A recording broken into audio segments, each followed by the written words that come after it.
2 September 2024 ठारू सारा भारत में बीजेपी केंद्र सभापति जेपी नड्डा नेतृत्व में प्रथमे प्रधानमंत्री नरेंद्र मोदी सदस्यता ग्रहण करथिबा बेले परे परे अन्यान्य मुख्यमंत्री राज्य सभापति मंत्री विधायकों सह अन्य कार्यकर्ता माने सदस्यता ग्रहण करी कार्यक्रम को आरंभ करथिले। परे देशव्यापी सदस्यता ग्रहण प्रक्रिया आरंभ होइतिला। एही परिप्रेक्षी रे बुधवार दिन गंजाम जिला सानखेमुंडी बीजेपी पक्षरु सानखेमुंडी बीजेपी विधायक प्रार्थी उत्तम कुमार पाणिग्राही नेतृत्व में पाटपुर स्थित लक्ष्मी मंदिर प्रांगण में द्वितीय पर्याय सदस्यता अभियान अनुष्ठित हो जाइछि। एही कार्यक्रम में राज्य कार्यकारिणी सदस्य तथा सानखेमुंडी निर्वाचन मंडली प्रभारी मुख्य अतिथि भावे जोगदेई कार्यक्रम किपरि भावे त्वरान्वित हेबो सेही विषय रे मत प्रकाश करथिले। एही बैठक रे ओबीसी मोर्चा जिला सभापति तथा सानखेमुंडी निर्वाचन मंडली संयोजक गदाधर स्वाई, सनातन नाइक, मनोरंजन साहू, सुकांत खुंटिया, किशोर नाइक, विजय कुमार पंडा, सनातन बारिक समेत बहुदलीय कर्मी जोग देथिले।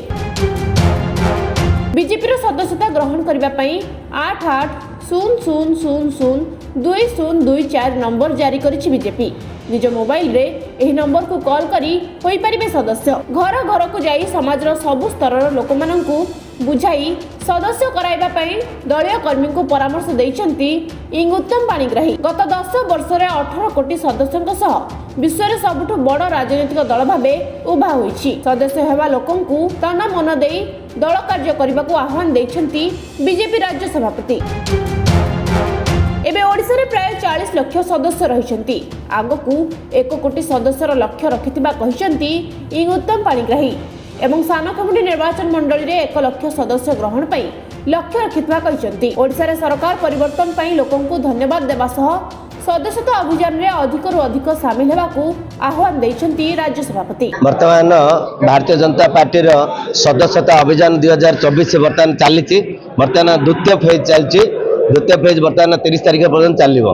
एथिरे आम वर्तमान राज्य तरफ प्रवास अरुण पंडा राज्य कार्यकारिणी सदस्य भारतीय जनता पार्टी अरुण पंडा महोदय आसे वर्तमान प्रत्येक दायित्व किए नब आ प्रत्येक बूथ रे केमिति सदस्यता आम करूँ वर्तमान से पूरा 7 दिन रही सबु बूथ रे सदस्यता अभियान रे सामिल हेबे आ सदस्यता करने आसछंती।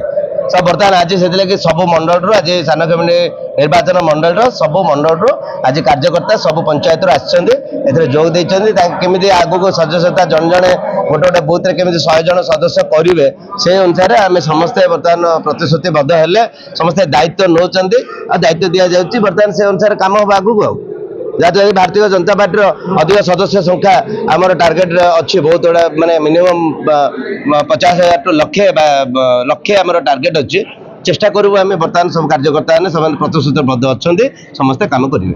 देखो आमर सेप्टेम्बर 2 तारिख ठारू सारा भारत वर्ष रे आमर केंद्र सभापति श्रीयुक्त जेपी नड्डा नेतृत्व में प्रथम थर कर प्रथम व्यक्ति हिसाब से आम प्रधानमंत्री श्रीयुक्त नरेंद्र मोदी सभ्यता ग्रहण कले।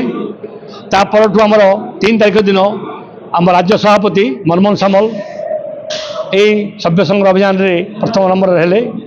से दिन ठार आमर सारा राज्य रे कार्यक्रम चली गतकाली आमर 147टा निर्वाचन मंडल 147 जन प्रभारी सभा होता जो सभा माननीय मुख्यमंत्री थे उपमुख्यमंत्री थे राज्य सभापति थे राज्य संगठन महामंत्री थे राज्य प्रभारी थे समस्त को लेकिन सभा होता।